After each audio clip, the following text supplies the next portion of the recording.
We are talking about coaching. We're talking about, and also about women and their role in terms of being able to look at their personal life, their professional life, balancing it all. We sometimes have a little bit of trouble with that, or more than a little bit. My guest is Mary O'Sullivan, and this segment is brought to you by Encore Executive Coaching. It's a beautiful day out there. People are lucky. Well, I think everybody's kind of shell-shocked from being in the cold up through April when we had snow. So everybody's at the beach today. Wearing a winter coat earlier in the month. So I would like to talk with you today. I know one of the things you wanted to chat about was women's roles. And, you think that we all know that. Women today are so independent. We have so much freedom. We can do everything we want. It wasn't like it was when our mothers were 50 or 60 or... But I guess the question is, I don't know. It's not that easy, is it? No, and things have changed, really. And I'm finding a lot of this with the clients that I have in my business. I have a couple of women, which is new for me. I just started coaching women, and I'm finding that they are struggling with different things than men struggle with. And I actually brought this up at a meeting at Bryant University, and I believe you and I were there together. Yes. Maybe not. But anyway, we were there at the Women's Summit, and I was in a talk with the woman who runs the Center for Women in Enterprise. Mm-hmm. And I brought up the fact that women just can't seem to get themselves going because they give every reason in the world why they can't do it. And she just stood up and agreed with me and resonated with that statement completely. And so women have a very different approach to moving along with their lives than men do. Men set a plan, and even if it's risky or even if it's a little crazy, they say, hey, I'm going to go do this. And they might come back and say, hey, that didn't work out, but at least they are attempting things. I find that women are a little more reluctant to do that. And well, do you think it's because traditionally women were in the home? I mean, do you think? Well, I think it's not so much that mentality with the younger women. Mm-hmm. I think what it is that because they've got a model of feminism that was created by women that were in the home, like the Betty Friedan's and the Marilyn French's and all those folks that wrote those books, The Feminine Mystique and such, back in the 60s. Those women were rebelling against having to have such limited opportunity and getting degrees from Barnard and Douglas College, and then their big event of the week was rearranging the crystal in the china closet. And so there's that image, and no one's really doing that anymore, okay? But we still have this image of, I need to live up to certain expectations. So there's, hey, I have to have a perfect home. My husband's got to be perfect. My house has to be perfect. My yard has to be perfect. My kids have to be perfect. I have to be perfect at my job. Mm-hmm. They get their degrees. They get their education.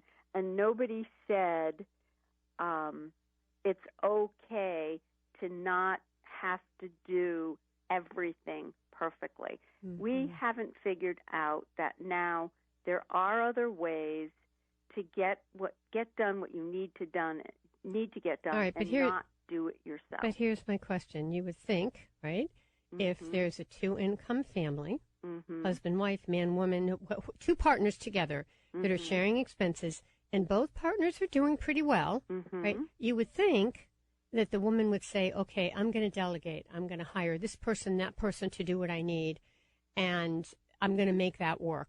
Right. So what's the problem then? So I believe that the problem is not wanting to give up the control, because when they give up the control, they feel like they have failed in some way. I see.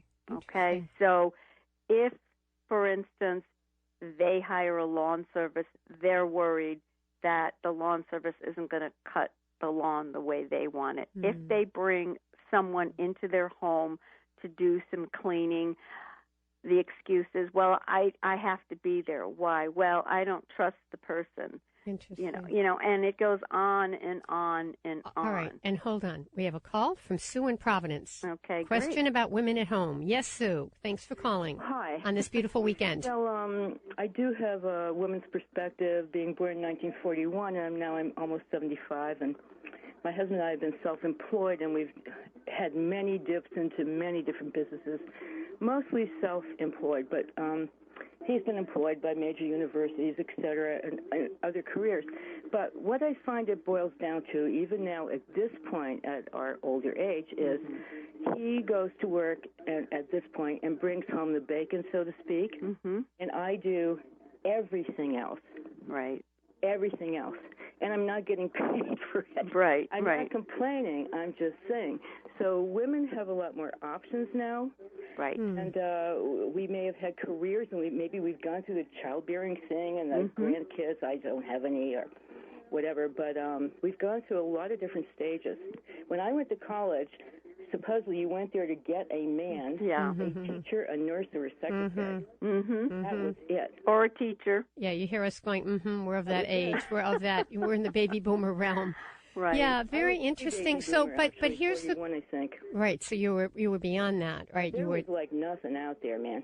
But Sue, here's my question though. You said he does one thing and you do the rest, and you're okay with that. So there's no conflict for you, and there has never been a conflict. I'm not okay or yes? Because we're both much older, and I can't just whip out and do everything anymore. Right. Plus, Okay. we fought cancer for 3 years, and we've been through all those changes. Exactly. So everybody's situation is different. Right. And these whitewash, I don't want to say platitudes, but these whitewashing general statements, they don't apply to a lot of people. And I'll tell you, in this country that used to be founded by mom-and-pop stores, they've all been, throttled to death in Rhode Island. Right. And the few that are left are barely hanging on, and nothing applies. You fill out a form, you can't even check self-employed. There's nothing. Right. So is the idea that you would like to be employed right now? No. I'm pretty much disabled a lot. Okay, and so you're whatever disabled. I can. So But, there's a lot of I'm different... just saying, it's still a tough road. Yes, for there's many, no many question. And you're absolutely correct. Every case is completely individual. Yeah, and my daughter, she had won a lot of rights, supposedly, from what I went through, and even my mother and grandmother went through. They barely had any rights at all. But I think a lot of women, even younger than her, don't have a clue what anybody went through. They just don't. No, they don't. They don't. And they have another different set of time. problems now. Right. Yeah. And I'm not saying that they have a clue. I'm just saying that what's happening in society is that sort of, I hate to use the term, but I've heard it used, woman's lib mindset is in existence today. But people aren't really sure, men or women, they're not really sure what that means. No, they aren't. And most of them didn't go through it. And most of them didn't go through it, but it's a societal mentality. It's like a cultural issue, right? Again, It's a which is cultural issue. right, which is why. And no comprehension. And we should really go back and re-examine this from A to Z. That would be interesting. Really, I'm actually doing some writing about that. I have a blog if you're interested. I've written a couple of blogs on that, and one is that I recently wrote was The Cliche of Womanhood and Feminism, and it's about what happened to the feminism in the last 20 years. We kind of forgot, because you're talking about having a lot of that responsibility that we were supposed to get rid of back 30 years ago, right? Yeah, but and if you had money, a lot of these things are no object. It's not a problem. I'm sorry. Delegate. And like you were saying, well, gee, maybe he's not cutting the lawn right. Yeah, if you can afford that, that might be a concern. I can understand that. Right. Well, I'm out there trying to cut the lawn, and so is my husband, and we're both pretty much disabled, and it's ridiculous. Yeah. It's ridiculous. So there's a lot of different options for something like that. It's a little too much to get into on the air, but there are many different options. No, I don't even need to go there. All right. Well, I'm glad you called in. Yes, thank you so much. With your perspective, Sue, and certainly let me give you Mary's number, because Mary does do 20-minute free consultations. So Mary's number is 401-742-1965. Great. Thank you so much. Thank you. You're welcome. I hope it opens up a much broader conversation. Yes. Thank you for calling. Thanks for calling. Yeah, thank you. Yeah, and I mean, what Sue is saying, Mary, is, there's a lot of struggles on both sides. There's also a lot of opportunity, but people have different situations at different ages and stages of time. I think in your work as an executive coach, what you're looking at is you're working with people in transition, men and women of all ages, right? And finding out, what is your situation? Now, Sue has a specific situation. Mm-hmm. So, how can you help people work through that? And what I've learned, in the difference between the coaching and the therapy is that you're really taking people where they are and you're giving them options and helping them find new options. Right, and helping them move forward.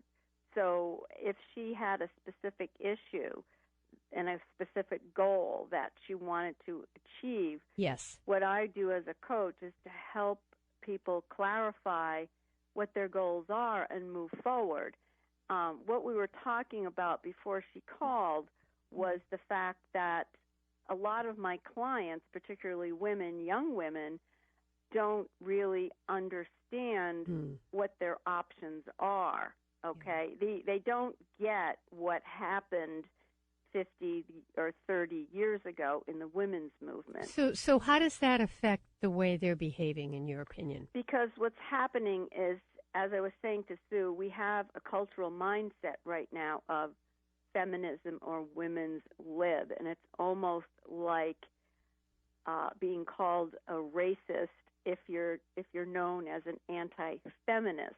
So what that manifests itself in is women feeling that they're responsible to do everything. And those are the clients that I'm seeing, that they're excelling at work, and yet they're taking care of everything at home. They haven't figured out how to delegate. Right. So the joy is missing. The joy and the ease is missing. Exactly. They're not enjoying it. So if people are listening to this and are in that situation. Yeah, if you're enjoying what you're doing and you don't feel stressed from it. I have a neighbor across the street that's like that. She's doing everything. She's out there mowing the lawn, and she does all the cooking. Her husband is ill. He can't get around. They have a big house and a big yard. And I was chatting with her about this very subject, and I said, you're not stressed out about it, because she was sort of saying, I don't understand these people that complain about the stuff they're doing. I'm doing all this. And I said, but you don't find it to be a problem. Exactly. You're dealing with it. You're coping with it. You like doing it. She likes it. That's the key. Exactly. She likes it. But Mary is an executive coach, and she works with people in transition. So if you're kind of listening to this and you're thinking, yeah, I've got it all sort of, but I'm, something's missing because I'm stressed. Mary's the person to call, and particularly for your 20-minute complimentary consultation. 401-742-1965. My guest for this half hour is Mary O'Sullivan. Her website is EncoreExecutiveCoaching.com. And again, her number is 742-1965. This program is brought to you by Encore Executive Coaching. I'm Patricia Raskin. We're here on News Talk 630 and 99.7 FM WPRO. We're the voice of Southern New England, and we'll be right back. My guest for this half hour is Mary O'Sullivan. And this half hour is brought to you by Encore Executive Coaching. Mary is an executive coach. She works with people in transition, men and women, and we're talking about ways that she really helps people, and that's what she does. And we're here to help you. I'm going to give you the number here if you'd like to call in. We have till the bottom of the hour. 438-WPRO, 438-9776, 800-321-9776. And call Mary for your 20-minute complimentary consultation. It's well worth it, and I think you'll really enjoy her. 401-742-1965. 401-742-1965. And if you forget all that, write to me, Patricia at patriciaraskin.com, and I'll hook you right up with Mary. Welcome back, Mary. Well, thank you, Patricia. Yeah. So, I think what you're talking about here, and we got some good examples. We got an example from Sue who called in, but the example is that it's the way things have changed so much for women, but that doesn't always mean that it is better, that there's still conflict and we're still working things out, even with more income, right? More disposable income, more choices in terms of services. There's so many services, so many choices, so many options. Right. And if you have the income to be able to support that, you'd think, what's the problem? Right, exactly. Well, the problem turns out, as I said earlier, that a lot of people feel this obligation and this lack of control if they give up one of these responsibilities. One client I was coaching, when I kind of probed with her on why she continued to, I think it was to drive her son to school rather, when he wouldn't get up on time. And that kind of got in the way of her doing her yoga and her meditation. And she said, well, I think I would feel bad if I made him get up by himself. So I asked how old he is, and he's 13 years old. So I said, well, let's think back to what you were doing at 13. She said, I always got myself up. So, I had to kind of say to her, well, you were able to get yourself up. So what is it about you getting your son out of bed that's important to you? What'd you say? Well, I want to be a good mother, and I always want to be there. And I said, but something's got to give. Either you're going to have time for your meditation or your yoga, or you're not. And since that time you would drive him into school is that particular hour or half hour, whatever it is that you give yourself, that gets erased because you're going to feel bad, and you have stress because of that. And so what you're really talking about here are underlying beliefs. Underlying beliefs. That's exactly right. What's so, good, what makes a good mother? When we get into it, you're exactly right. When we get into coaching a little bit, I start to probe into what is it you believe about yourself as a mother, as an employee, as a wife. You don't have to be perfect at everything. And that's where you help people examine that. Now, if the belief is so strong, they may need therapy, right? But so, for example, somebody who's just broken up a long-term relationship may feel like, I'm a failure at relationships. Let's say someone either lost a job or they lost a major client in their business. They feel like, there's something wrong with me. If I were so smart, how come this happened? And what you're looking at there is those beliefs, and people have got to change those beliefs in order to move on. Well, it's difficult for people to change their belief system. And, my job is to challenge that. And that was my entire background and training in executive coaching, my program that I took at the University of Texas. It was a really tough program, and we were not allowed to pass until we were able to probe that deep level of people and find out what it is that makes them tick, help them figure out what it is that's making them do the things that they're doing, which is directly causing them stress. So let's talk about what you can offer our listeners. If you're not as joyful, right, Mary, and you feel a lot of stress, no matter what's going on, coaching could really be an answer for you. Right, and exactly. Talk a little bit about that. I know now on your website you have a wheel of assessment, of life assessment. Right. And they can get that for free, and they just log on to your website and then call you for their consultation, which is complimentary. Exactly. So I'm offering a couple of things right now. Right now, I am offering packages, and they are very valuable packages, and I've designed them for, as we were talking, for those deep discussions, those deep probing discussions for people that are really serious about making change in their lives. It's not for people that are just going to dilly-dally in it. It's for people that are serious about moving forward. Another thing I'm starting to do now, Patricia, is I'm taking all of the various things that I've learned from working with people over the last couple of years. I'm going to put that into a course. And one of the features of that course is going to be how to take shortcuts in your life and make it work so that you're not so stressed. It'll be like a 15-minute segment, and I'm going to have a number of different segments. That'll be one of them. Another one will be on networking, like how do you walk into a room when you haven't looked for a job in 20 years? How do you meet people? How do you manage those things? What is it you need to do when you're looking to get ahead in the next job? That'll be another segment. It'll be short segments, and people can get them on a single basis, or they can buy the whole package. And that'll be like a workshop, like a webinar? That'll be online. It'll be, all they have to do is log in, go to PayPal, and then it's at their discretion. They can look at them whenever. Right. And these will be like workshops that you're giving? Little mini workshops, okay. yes. Kind of like when I do my big 45-minute workshop, I'm going to break that down and go into more detail about each topic. And that'll be on my website in about another month or so. Mary, thanks so much for coming on the you're program. welcome. It was my pleasure. Yes. And this segment's been brought to you by Encore Executive Coaching. Mary, let's give out your number. Call Mary for your complimentary consultation. Yep, my number is area code 401-742-1965, and the website's www.encoreexecutivecoaching.com, and I look forward to hearing to all of Patricia's listeners. Yes, thanks so much, Mary. You're welcome. Okay, all right, talk to you soon. All right, take care. All right.